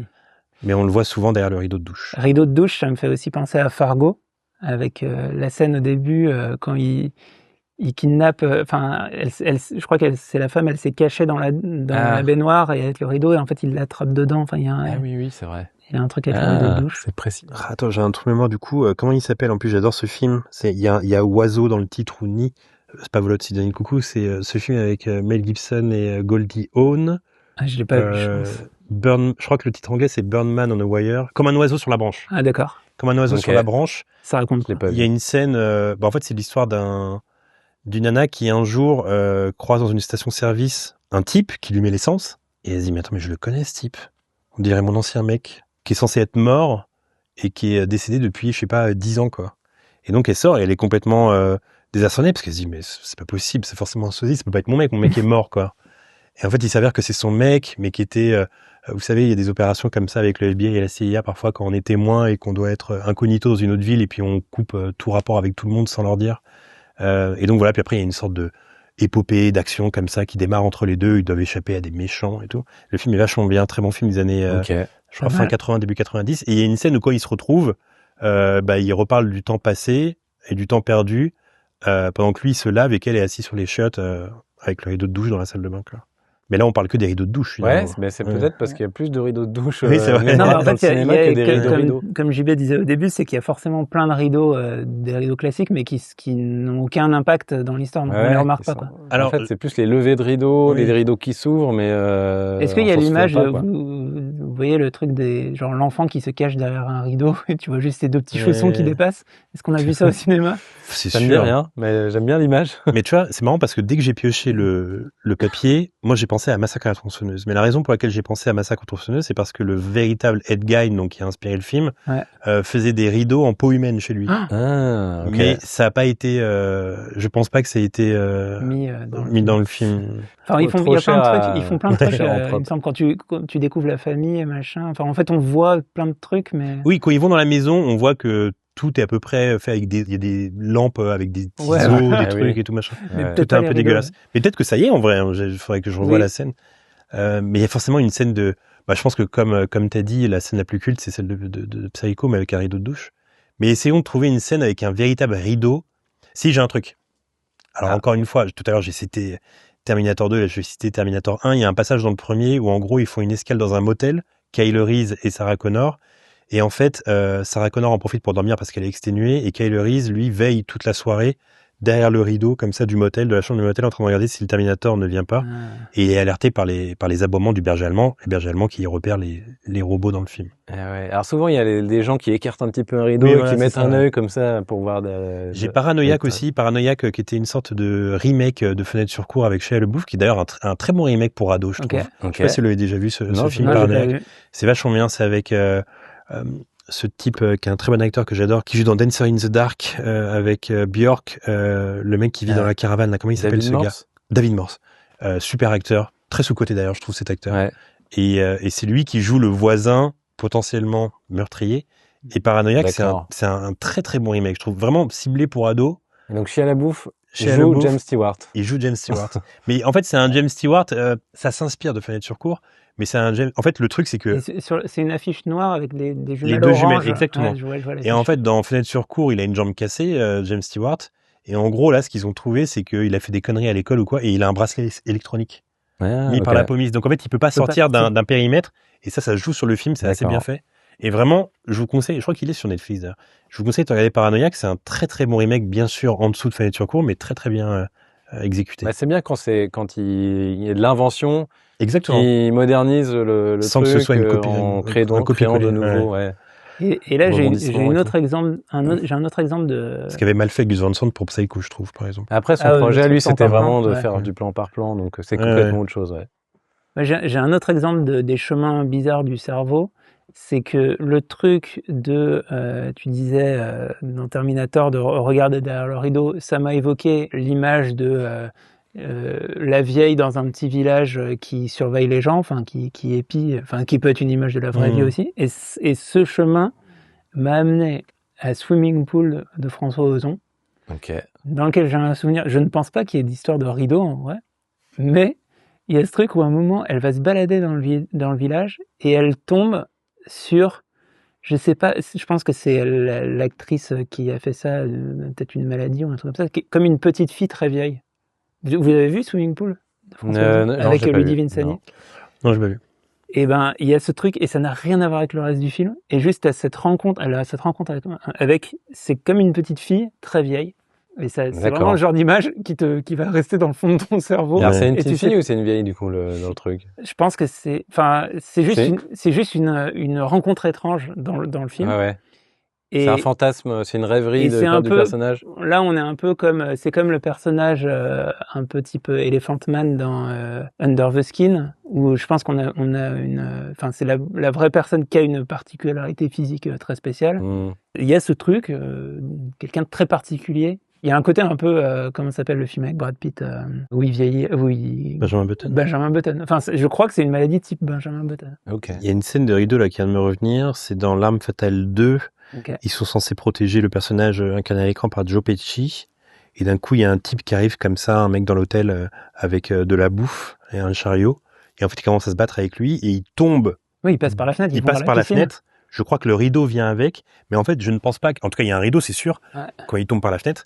Mais je crois que le rideau, parce que tu vois, j'allais te dire, le rideau tombe dans la piscine et après le rideau devient un acteur de cette scène parce qu'il s'en mêle dans ce rideau et le gars en fait meurt étouffé dans la piscine parce qu'il n'arrive pas à se débattre. C'est bien comme scène. Mais en fait, je confonds avec une scène du premier Arme Fatale où en gros il y a une scène comme ça dans une autre piscine, mais le mec meurt étouffé avec la bâche de la piscine. Ah bah ça c'est dans Incassable sinon. Dans Incassable aussi. Enfin dans Incassable il y a l'affrontement avec le méchant.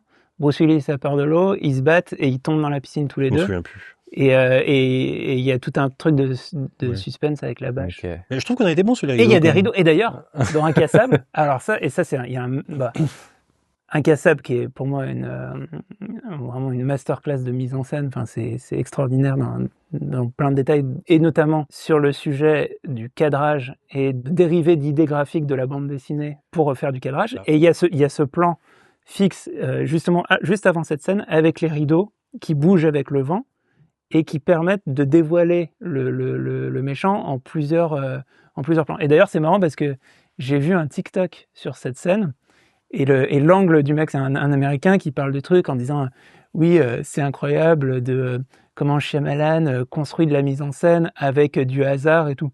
Mais jamais de la vie, c'est du hasard. C'est sûr qu'il y a un mec allongé par terre qui bouge les rideaux pour faire ce qui est voulu. Mais en tout cas, cette scène utilise des rideaux pour la mise en scène et pour en fait faire un découpage à l'intérieur du cadre. J'ai envie de faire une expérience comme ça avec votre cerveau reptilien, parce que tu parles d'Incassable. Et parfois, quand on parle d'un film à des gens, il y a la première image qui revient. Par exemple, je vais vous parler d'un film, tout de suite, il y a une image du film qui va vous revenir. Et en fait, j'ai l'impression qu'avec Incassable, c'est toujours un peu la même. Quelle est la première image que vous avez d'Incassable ? Moi, c'est Bruce Willis dans le train. Bruce Willis dans le train. Ah putain. C'est le au début. Ok. Mais je pensais que vous alliez dire Bruce Willis de dos avec sa grande parka dans les couloirs du stade. Non, c'est pas la première. Bien. Et en fait, j'ai l'impression qu'on pense à ça avec Incassable. Non. Okay. C'est raté. Et d'ailleurs, alors justement, de manière plus générale, c'est vrai qu'on n'en a pas parlé là, on commence à voir des associations qu'on a pu faire. Est-ce que toi, il y a des objets du quotidien ou des choses que tu côtoies souvent du coup et qui systématiquement, comme mon exemple de la vaisselle, convoquent un film chez toi? Alors bon, ça fait très pompeux de dire ça, mais à chaque fois que je vais aux États-Unis, j'achète des barres chocolatées de Baby Ruth. Babe Ruth s'appelle la barre chocolatée. Ouais. Et en fait, dans les Goonies, il y a Choco qui a une barre de Baby Ruth et qui dit à Sinoc, qu'est-ce que t'en veux? Et Sinoc dit, Ruth, Baby Ruth. Et à chaque fois que je le mange, forcément, j'ai ça en tête, quoi. Oui, forcément, ça, c'est une marque que t'associes au film. Et d'ailleurs, je trouve ça assez fort parce que très souvent, on dit, bon, la publicité dans les films, c'est pas ouf et tout. Mais en fait, on a des grandes scènes de publicité dans les films. Tu vois, le fait qu'on associe maintenant Nike à Retour vers le futur. Ou les Onitsuka Tiger à Kill Bill. Oui, voilà. Tu vois, moi, j'associe aussi Reebok à Wayne's World, par exemple. Ouais. Okay. Ou même, je crois qu'ils ouvrent une Pizza Hut. Alors d'ailleurs, tu parles de Reebok, et j'ai une question, et peut-être que vous n'aurez pas la réponse et que quelqu'un l'aura dans les commentaires.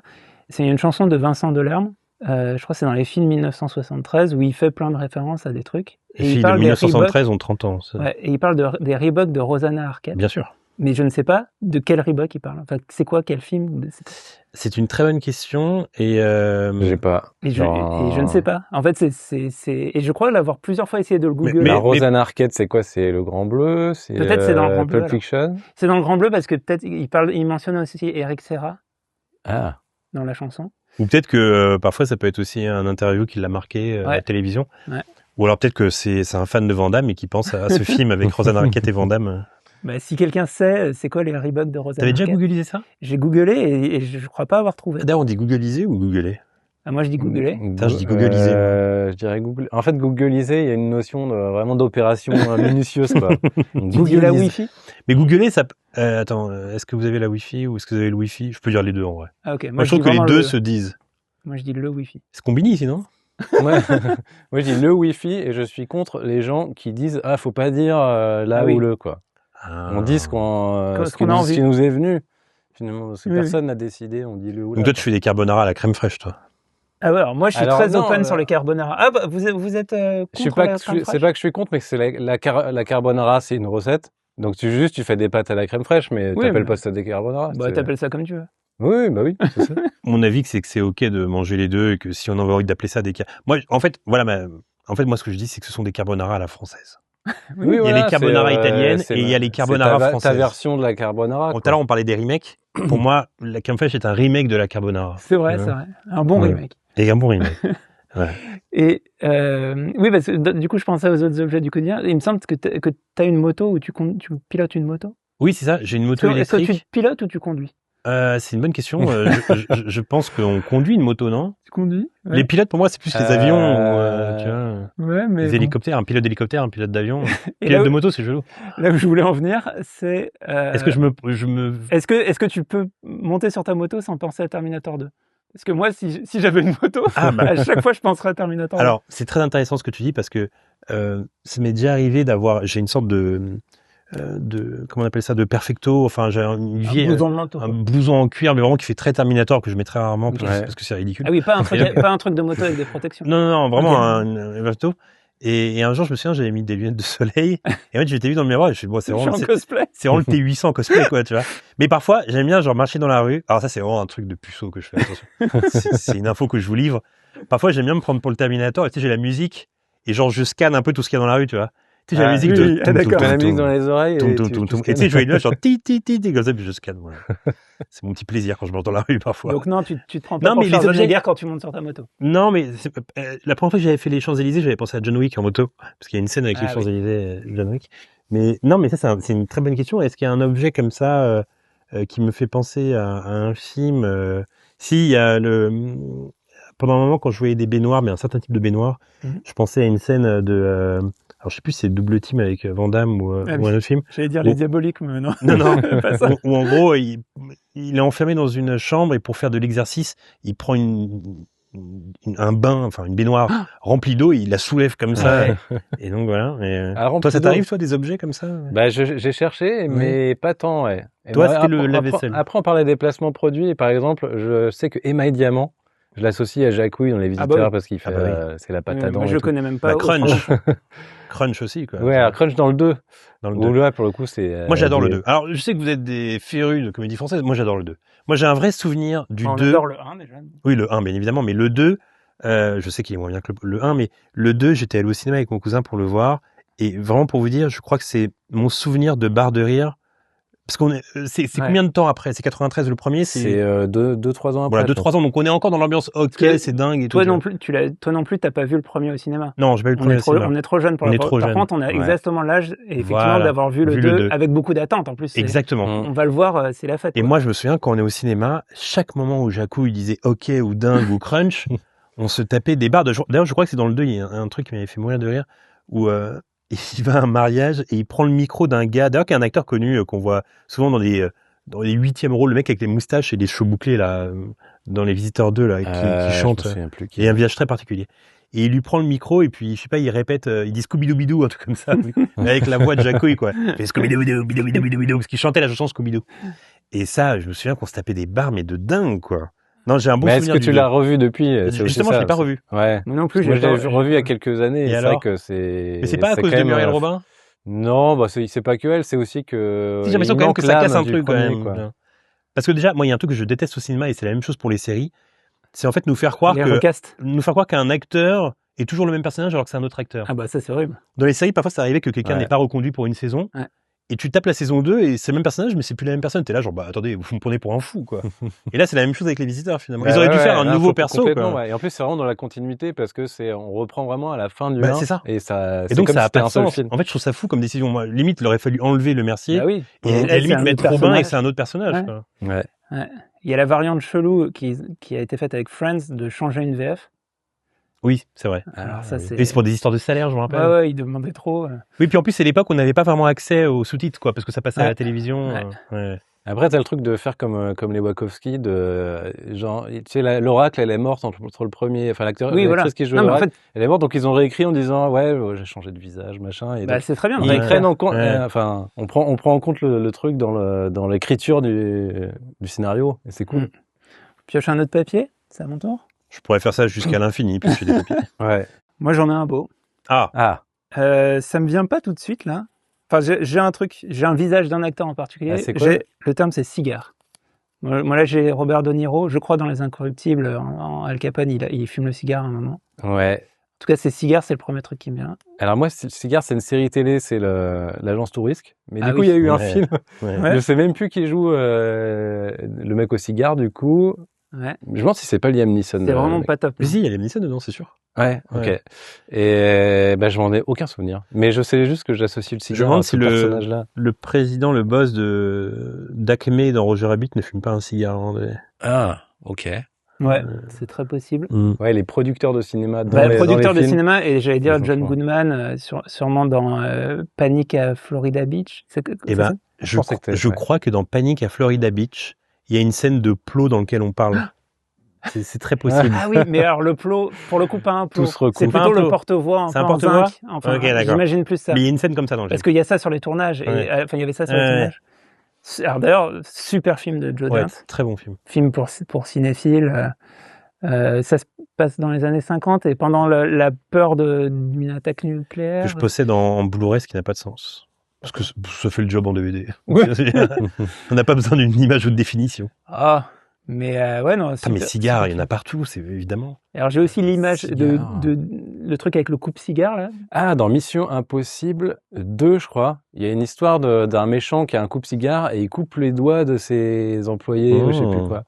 Et Alors donc, couper des doigts. c'est plus un coupe-cigare que le cigare, l'objet du coup. Avec quoi les doigts de Jackie Berroyer sont coupés dans Un Indien dans la ville? C'est au sécateur? Pas au coupe-cigare. C'est en au tout cas, sécateur. Je pense qu'on le voit pas, mais ça m'avait trop mal quand j'étais gamin. Non, mais je sais pourquoi je pense à Roger Rabbit, je suis idiot. C'est le bébé qui fume le cigare. Ah oui. mais oui, bien sûr. Ah Mais oui, oui. géniale image. Ouais. Mais voilà, c'est le bébé qui fume le cigare. Mais en fait, c'est là que c'est intéressant, c'est que comme le cigare n'est pas au centre du film, ou alors une pièce importante du film, on oublie parce que c'est des petits moments comme ça qu'on voit et qui... Après, c'est un symbole phallique, donc il y a toujours une notion de relation de pouvoir. Le mec qui propose un cigare, c'est peut-être pour... D'ailleurs, le cigare, sa ça virilité. me rappelle un truc un événement d'actualité, c'est qu'il y avait l'histoire avec, il y a une histoire avec Bill Clinton, non? Un truc scabreux. Ah ben bien sûr. Avec c'est Monica Lewinsky. En fait, il lui a introduit le cigare dans son sexe. Ah, ok. T'étais pas au fait de cette anecdote? Non, mais dites-moi plus. Il n'y a pas grand-chose à dire de plus. Mais comment ça s'est... Non mais n'empêche, c'est intéressant. Comment ça s'est su? C'est intéressant parce que Clinton, il est beaucoup dans les dossiers Epstein. En tout cas, il est sur plusieurs photos et il était souvent avec lui sur son île, dans ses avions, etc. Ouais.